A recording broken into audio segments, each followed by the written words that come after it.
Twitter போங்கடா சொன்னீங்களா உங்களுக்கு இவ்வளோ இதை தவிர வேறு என்னடா செய்யுங்க இன்னைக்கு இந்த இன்டர்வியூவில் நான் கேட்குற கேள்வியெல்லாம் பண்ண அப்புறம் நீ வந்து எனக்கு ஃபோட்டோ மாற்றிங்க வீடியோ மாற்றிங்க மெசேஜ் மாற்றிங்க மெசேஜ் மாற்றிங்க எதையோ ஒன்று செஞ்சு தொலைடா. பாஸ் டாக்ஸ் நேயர்களுக்கு வணக்கம். மீண்டும் சேகுவாரா வணக்கம். வணக்கம். நல்லா இருக்கேன். அதாவது நல்லா இருக்கேன். எப்பவுமே உங்களை சந்திக்கும் போது புதிய பல தகவல்களை எனக்கும் அப்படி புதிய பல தகவல்களை கொடுக்குற நீங்க எந்த ஏதோ எக்ஸ்க்ளூசிவ் நீங்களே 7 இருக்கா? 7 எக்ஸ்க்ளூசிவ். ஓகே, 7 விதமான எக்ஸ்க்ளூசிவான விஷயத்தை நமக்கு சொல்ல இருக்கிறார். சொல்லுங்க சேகுவாரா, அப்படி என்ன எக்ஸ்க்ளூசிவான விஷயம்? இந்த கத்திரிக்கோள் கொண்டு போனது, மது பாட்டில் கொண்டு போனது அதெல்லாம் இருக்கா? சத்தம் மேட்ரு அதெல்லாம் ஒண்ணுமே இல்லையா? அந்த மேட்ரு இல்லை, வேற இதே வாய்ஸ்ல பேசினா ஒன்று தான் சொல்ல முடியும். ஒன்றும் இல்லை, நார்மல் பேர். என்னென்ன அப்படி என்ன எக்ஸ்க்ளூசிவான விஷயம்? ஒன்று, இவங்க ஸ்டிங் ஆப்ரேஷன் வந்து ஸ்டார்ட் பண்ணிட்டாங்க. Sting operation? ஆமாம், தாவேகா. அது எப்படின்னா, அவங்களுக்கு எதிராக இயங்குகிற பத்திரிகையாளர்கள், இளம் அரசியல்வாதிகளை குறி வச்சு அவங்கள வந்து ஹனி ட்ராப் பண்ணுறது, இல்லைன்னா அவங்கள வந்து பணத்துக்கு வந்து விலை கொடுத்து வாங்குறது. ஹனி ட்ராப்பா? ஹனி ட்ராப் எதிராக வேலை செய்யக்கூடிய இதான் டீசன்ட் பாலிடிக்ஸ் ஆஃப் விஜய். அந்த டீம் பண்ணிக்கிட்டு இருக்கு. இதை நான் வந்து இன்னைக்கு சொல்லலை. நேற்று ராஜீவ்காந்தி மேலே ஒரு டிஎம்கே மேலே ஒரு புகார் வந்துச்சு. அவரே அதை ஈஸியாக மறுத்துட்டார். இப்போ பாதி பேர் வந்து கட்டின மனைவியே வந்து புகார் கொடுக்கும், என்னை வீட்டுக்குள்ளே வந்து கொடுமை வருதா அப்படின்னு. அதுக்கே பாதி பேர் வீட்டுக்குள்ளே கண்டுக்காமல் இருப்பானுங்க, இல்லைனா ஒர்த்து இல்லைன்னுவானுங்க. பட் ராஜீவ்காந்தி வந்து என்னை அரசியலாக வீழ்த்த திராணி இல்லாதவர்கள், வக்கற்றவர்கள் என்னை இப்படி ஒரு அவதூறுகளை பரப்பிக்கிட்டு இருக்காரு. நீ ஓப்பன் ஸ்டேட்மெண்ட் உனக்கு அவர் வந்து பண்ணியிருக்காருன்னா சம்மந்தப்பட்ட பொண்ணை கூப்பிட்டு போய் நீ வந்து கம்ப்ளைண்ட் கொடு. ஏதோ ஒரு சேட்டை தூக்கிட்டு வர கம்ப்ளைண்ட் கூடாது. உண்மை ப்ரூஃப்னா நானுமே ராஜீவ்காந்தி விமர்சனம் பண்ணுவேன், அது வேறு. அப்போ இந்த மாதிரி தூக்கிட்டு வர ஆரம்பிச்சிட்டானுங்க. யூடியூப் ரூட்டர்ஸ் மைனர்னா அதை தெளிவாக வந்து உடச்சி பேசியிருப்பார். அடுத்தடுத்து இவங்க குறி வைக்கிறாங்க எல்லா பத்திரிகையாளர்களும். தெரியாது நமக்கு நாளைக்கு வேறு யார் மாட்டுவானெல்லாம். பத்திரிகையாளர் லிஸ்ட்டில் நம்மளாம் இருக்கோமா? மேபி விஜய்க்கு எதிராக பேசக்கூடிய அனைவரையும் அவர்கள் ஸ்க்ரீன்ஷாட்டை செய்வார்கள். எனக்கெல்லாம் ஆல்ரெடி செஞ்சுட்டாங்க. யாரு? எனக்கெல்லாம் வந்து என் டிபி போட்டு நானே சேட் பண்ண மாதிரி. அது ரொம்ப அருவருப்பான சேட். அதாவது என்னை நானே வந்து இன்னொரு பொண்ணை பற்றி பேசுகிற மாதிரி இப்போ பேசியிருப்பாங்க. வந்து பேசியிருந்தானுங்க. நீ பேசிக்கடா, நம்ம வந்து அதுக்கெல்லாம் ரியாக்ட் ஆகாமல் விஜய் அடிக்கிறது மட்டும்தான் நம்ம நோக்கங்கிறனால இவங்க புஸ்வானம் ஆயிரும் அதெல்லாம். அதனால் வந்து ஓடிக்கிட்டே இருப்போம். டெக்னாலஜி வந்துருச்சு அவங்களுக்கு. ஏஐ டெக்னாலஜிலாம் வந்ததுக்கு அப்புறம் வந்து இதெல்லாம் ரொம்ப சாதாரணமாக போயிடுச்சு. ஆமாம், யார் வேணாலும் எப்படி வேணாலும் மேனிபுலேட் பண்ணி ஒரு விஷயத்தை சொல்லலாம். நானே சன்னி லியோன் கூட இருக்க மாதிரி வீடியோ இல்லை, நானே வந்து வேற யாரு கூடயாவது இருக்க மாதிரி கூட வரலாம். அது அந்த அளவுக்கு எது. ஈரான் அதிபரா யாரோ ஒருத்தர் இறந்துட்டாருன்னா உயிரோட இருக்க வாய்ப்பே இல்லைன்னு அவர் காஃபி குடிக்கிற மாதிரி உயிரோட தான் இருக்கேன் சாட்சி போதுமா அப்படின்னு அவர் ஒரு வீடியோ வெளியிடுறாரு.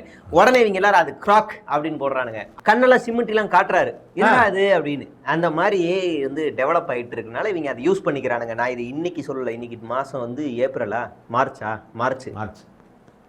நவம்பர் மாதம் ரிவீல் பண்ணுறேன்.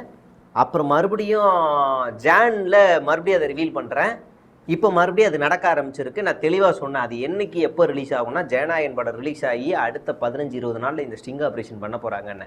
ஜெயநாயகன் படம் ரிலீஸ் ஆகலை, ஆனால் அது ரிலீஸ் ஆக வேண்டிய அந்த தேதியிலேருந்து 15 நாள் கழிச்சு இவங்க ஸ்டார்ட் பண்ணிட்டாங்கன்றதையும் ரிவீல் பண்ணுறேன். இப்போ ஸ்டார்ட்டும் பண்ணி இந்த கீழ்த்தரமான வேலையை பண்ணிருக்காங்க. நீ சொல்லக்கூடிய நபர் விமன் அசால்ட்டா இல்லை ஹனி ட்ராப்பா, அது உண்மையா பொய்யாடுறலாம் வேற. ஆனால் உன்னை எதிர்கொள்ள முடியலங்கிறதுக்காக நீ ஒரு கேவலமான ஒரு ஆயுதத்தை நீ எடுத்துருக்கல. உன்னை விட ஒரு மட்டமான அரசியல்வாதி வேற எவனுமே இல்லை. இதுக்கு காரணம் ஷில்பா குமார். பட் ஆனால் இதை வந்து நம்ப ஆரம்பிச்சிருவாங்கல்ல. இப்போ உங்களை பற்றி ஒன்று சொல்கிறாங்க, என்னை பற்றி ஒன்று சொல்கிறாங்கன்னா நம்ப ஆரம்பிச்சிருவாங்கல்ல. நம்புவாங்க. இப்போ என்னை பற்றி சொல்லுவாங்க, இல்லை இவன் எப்படி சினிமாக்காரன். அரசியலை பொறுத்த வரைக்கும் ஊழல் புகார் இல்லை கட்ட பஞ்சாயத்து அடிதடி இப்படியான கேசஸ் எல்லாம் வர வரைக்கும் அதை வந்து அவங்களுக்கு வந்து பெருசாக இருக்காது. விமன் அசால்ட்டில் மாட்டிட்டாங்க அப்படின்னா அவங்க கெரியரே போன மாதிரி ஃபீல் ஆகும். ஓகே, அதனால தான் அந்த ஆயுதத்தை இவங்க கையில் எடுக்கிறானுங்க. நாம் என்ன செய்கிறோன்னா, இந்த மாதிரி சின்ன பசங்க இந்த மாதிரி கிளப்பிடுறதெல்லாம் பயப்படாமல் அடிச்சுக்கிட்டே இருக்கணும். விஜய் அடிச்சு ஓயவே கூடாது, அடிச்சுக்கிட்டே இருக்கணும். போங்கடா நொன்னைங்களா, அவங்களுக்கு எவ்வளோ இதை தவிர வேறு என்னடா செய்ய முடியும்? இன்றைக்கி இந்த இன்டர்வியூவில் நான் கேட்குற கேள்விகளாம் பதில் சொல்கிறான் வெண்ண. அப்புறம் நீ வந்து எனக்கு ஃபோட்டோ மாஃபிங்க, வீடியோ மாஃபிங்க, மெசேஜ் மாஃபிங்க எதையோ ஒன்று செஞ்சு தொலைடா அப்படின்னு நம்ம தைரியமாக வந்து பேச முடியும். ஒன்றும் இல்லை, நேற்று வந்து நானும் என்னோட ஒய்ஃபும் ஒரு ஸ்டேஜ் நாடகம் போயிட்டு, வீதி நாடகம் போயிட்டு பட்டினப்பாக்கத்தில் போய் ஃபிஷ்ஷும் மீன் எல்லாம் சாப்பிட போகிறோம்.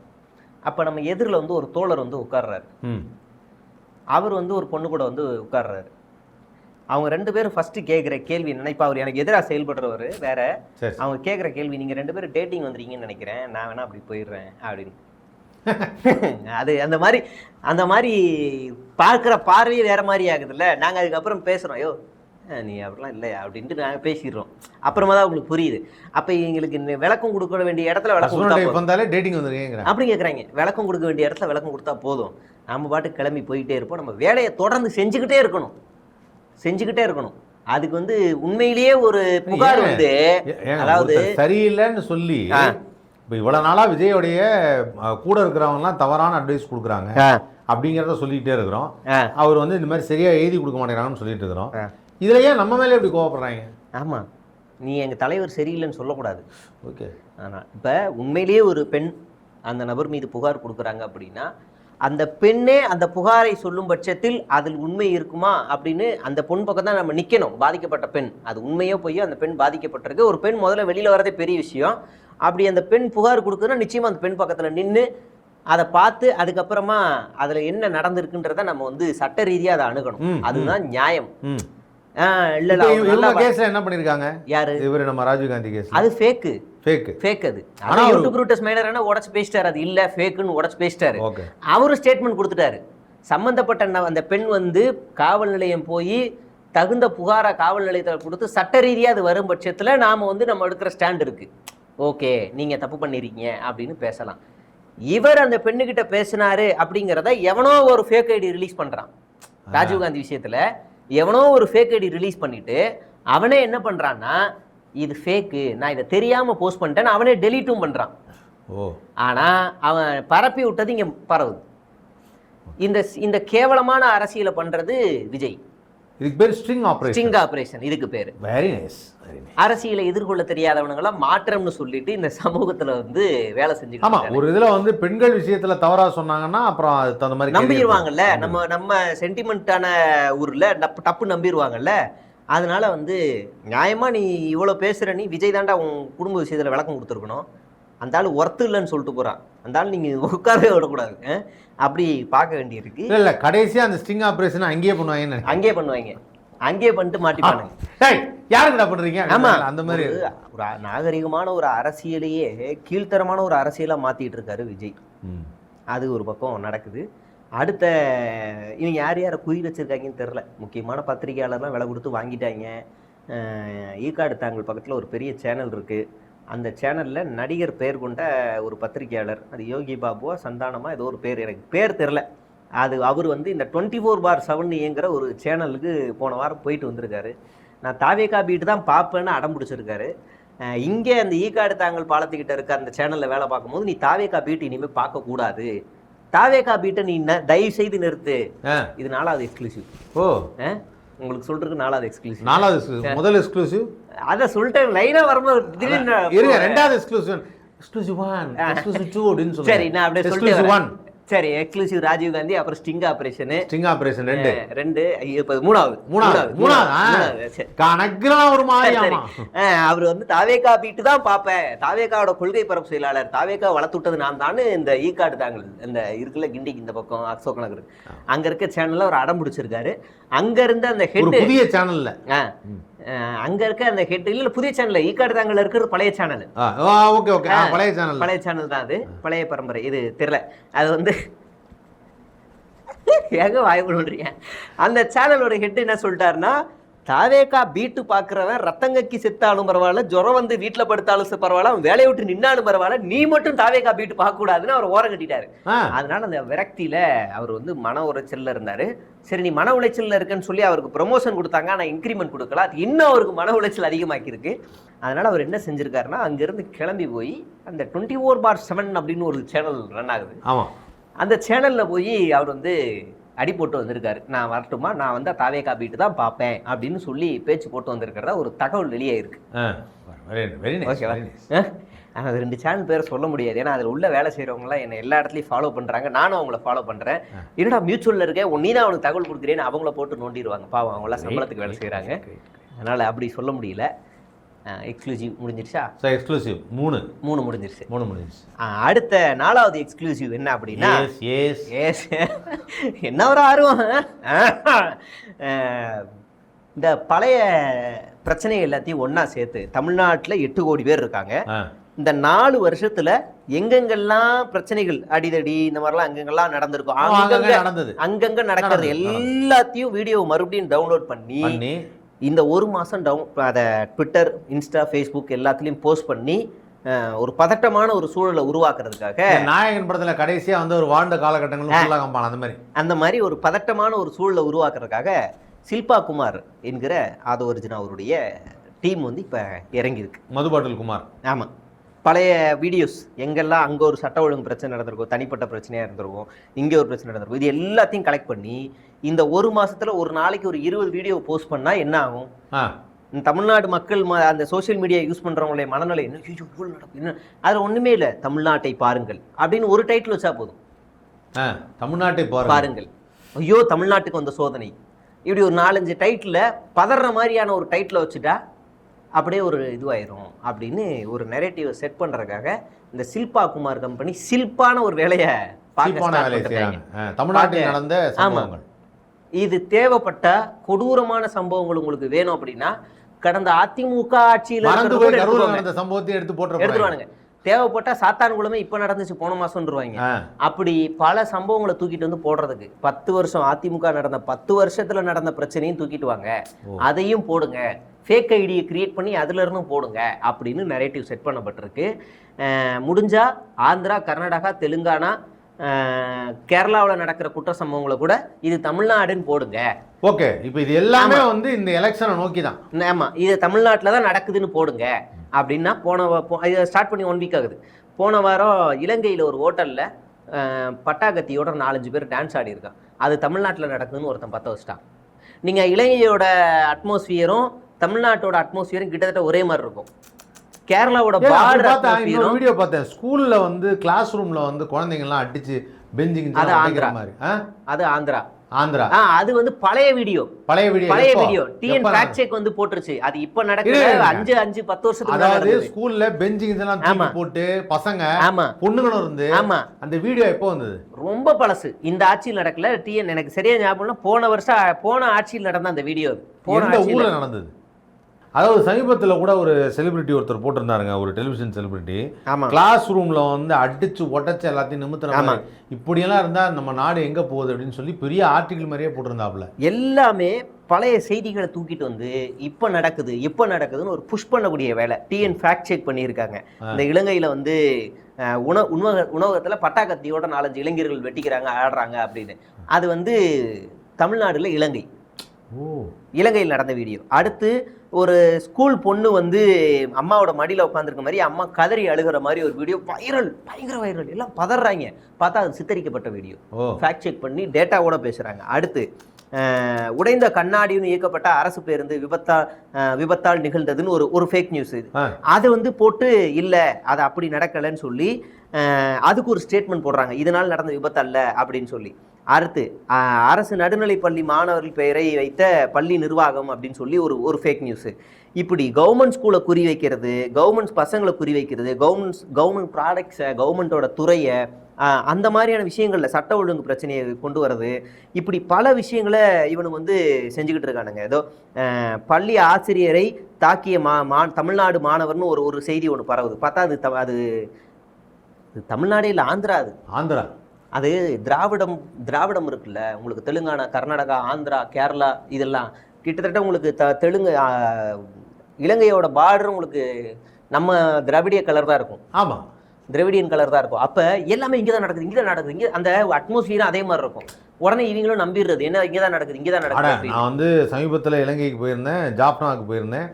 அப்படியே நம்ம ஊர் ராமநாதபுரம் மாதிரி இருக்கு. ஆமா, அதுக்கு 40-50 கிலோமீட்டர் தானே டிஃபரெண்ட், அவ்வளவுதான். அப்படியே தான் இருக்கும். இப்ப இவங்க இந்த நரேட்டிவ் தான் செட் பண்றானுங்க. அங்கங்க தமிழ்நாட்டில் நடந்த பிரச்சனைகள் எல்லாத்தையும் ஒன்னா கொண்டு வந்து தமிழ்நாட்டில் தான் நடக்குது, இன்னைக்கு நடக்குது, நேத்து நடக்குது அப்படின்னு சொல்லி ஒரு பதட்டமான சூழலை உருவாக்குறாங்க. பதட்டமான சூழல் பாருங்க, இந்த ஆட்சி எப்படி நடக்குது பாருங்க அப்படின்னு.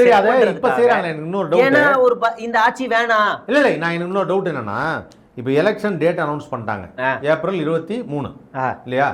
எலெக்ஷன் டேட் அனௌன்ஸ் பண்ணோடனே வந்து முதல்வர் அவர்கள் வந்து இப்போ பதவியில் இருக்கக்கூடாது இல்லையா? ஆமா. அப்புறம் எப்படி இந்த ஆச்சுன்னு சொல்லுவாங்க?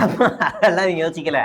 ரெண்டாவது ஹைலைட் படிக்காம ஏப்பா அப்படி பண்றீங்க, இதை நீங்க பண்ண வேண்டியது ரொம்ப காலத்துக்கு முன்னாடி. ஆமா, இன்னைக்கு காலையில வந்து தேர்தல் ஆணையம் சொல்லி அந்த போட்டோ எல்லாம் ரிமூவ் பண்ணாங்க. போட்டோ ரிமூவ் பண்ணா என்ன அர்த்தம்னா இனிமே ஒரு பதவி காலம் கிடையாது, பதவி காலம் முடிஞ்சிருச்சு. ஆமா, டம்மி சிஎம் கிடையாது. இப்போ வந்து இப்ப எல்லாம் கட்சி பேருக்கு சிஎம் இருக்கும், பதவி இருக்கும். ஆனா அவருக்கு அதிகாரம் பச்சை சைன் பண்ற அதிகாரம், திட்டங்களை ரீஓபன் பண்றதோ இல்ல திட்டங்களை அதிகாரம் எதுவும் கிடையாது. அவ்வளவுதான். ஆனா அவருதான் இன்ஆக்டிவ் சிஎம்னு சொல்லலாம். இன்ஆக்டிவ் சிஎம் அப்படின்னு சொல்ல முடியும். ஆனா அவர் ராஜினாமா பண்ணுவாரு. ராஜினாமா பண்ணதுக்கு அப்புறம் தான் புது சிஎம் ராஜினாமா பதவி ஏற்க முடியும். இவரே ராஜினாமா பண்ணிட்டு மறுபடியும் பதவி ஏற்பாரு ஜெயிச்சதுக்கு அப்புறம். அது நடக்கதான் போகுது, அது தனி. அப்போ இவங்க எல்லாத்தையும் செட் பண்றது தேவைப்பட்டா இதெல்லாம் தமிழ்நாட்டில் இந்த ஆண்டு நடந்தது, இந்த 4 ஆண்டு நடந்தது அப்படின்னு செட் பண்றானுங்க. நீங்க 10 வருஷம் சாத்தான்குளம், அங்க துப்பாக்கி சூடு, இங்க எல்லாம் நடந்ததெல்லாம் அது அந்த மாதிரி பெரிய விஷயத்தெல்லாம் விட்டுட்டு சின்ன சின்ன கொள்ளைகள் அதெல்லாத்தையும் தூக்கிட்டு வந்து கல்வி, விமன் ஹராஸ்மென்ட், இது எல்லாத்தையும் தூக்கிட்டு வந்து சட்ட ஒழுங்கு எல்லாத்தையும் தூக்கிட்டு வந்து இந்த ஆட்சியில் தான் நடந்துச்சு அப்படின்னு சொல்லி ஒரு நெரேட்டிவ் செட் பண்றதுக்கான வேலை. அப்ப இந்த ஆட்சியில நடக்கலையா, நீங்க என்னடா யோகிய மாதிரி பேசுற அப்படின்னு இவங்க கேட்பாங்க. நியாயமான கேள்வி.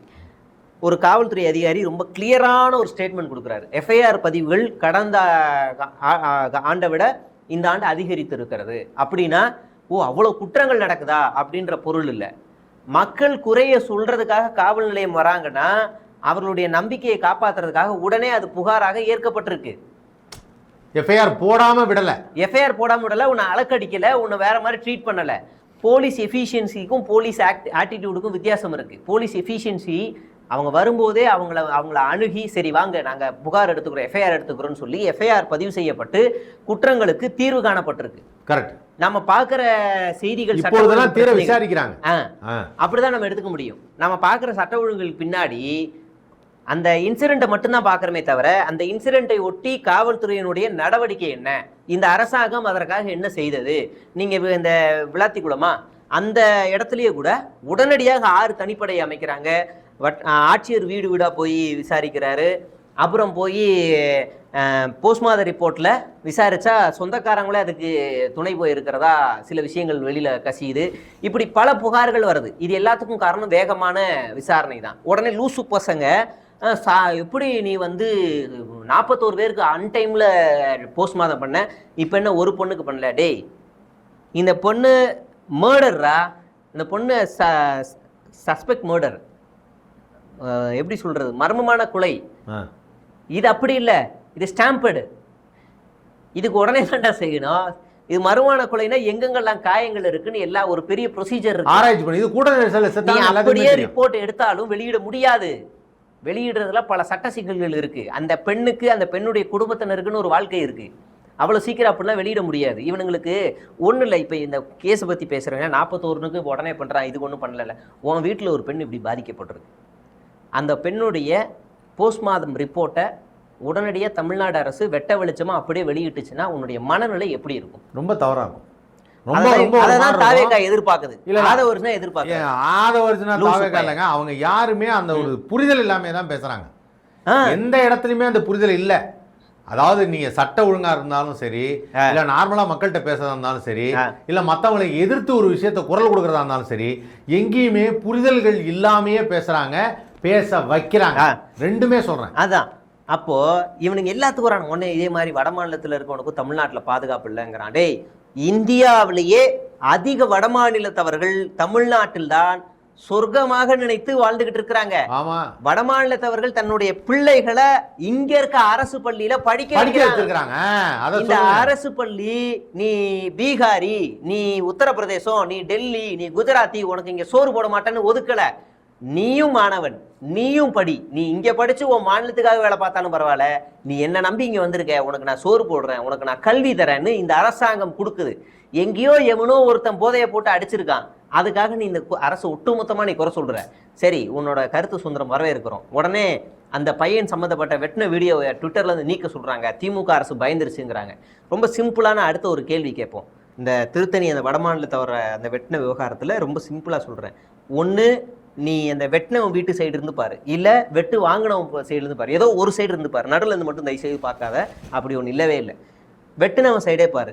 வெட்டினவன் உன்னுடைய அண்ணனோ உன்னுடைய தம்பியா இருந்தா அவனை காப்பாற்ற நீ போலீஸ் ஸ்டேஷன் போவியா மாட்டியா? அவன் 16 வயசு கீழே இருக்கான். அப்பனா உன் வயசு, உன் வீட்டில் இருக்க ஒரு தம்பியோ ஒரு தங்கச்சியோ இல்லை உனக்கு தம்பியா இருப்பான் இல்லையா, அவன் குற்றம் செஞ்சிருக்கான். அவனை காப்பாற்ற உன் அம்மா துடிப்பாங்களா துடிக்க மாட்டாங்களா?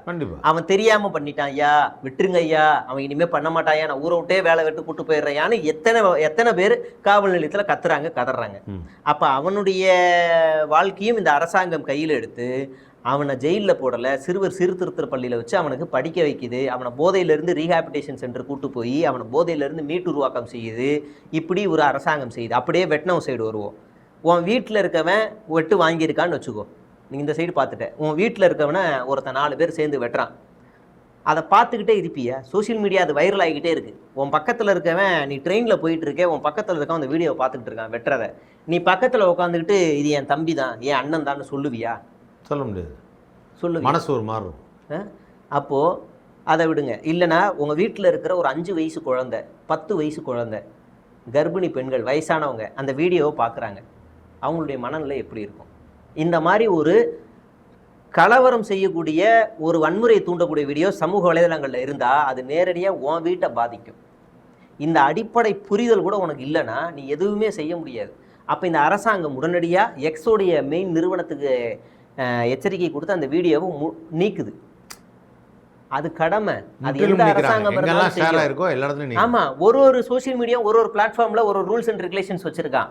நீ 18 வயசுக்கு மேலே இருக்கணும், இந்த இதெல்லாம் பண்ணாத, அதெல்லாம் பண்ணாத, நெருப்பு ரத்தம்லாம் காட்டாதன்னு ஃபேஸ்புக்கும் யூடியூபும் சொல்லுவான்.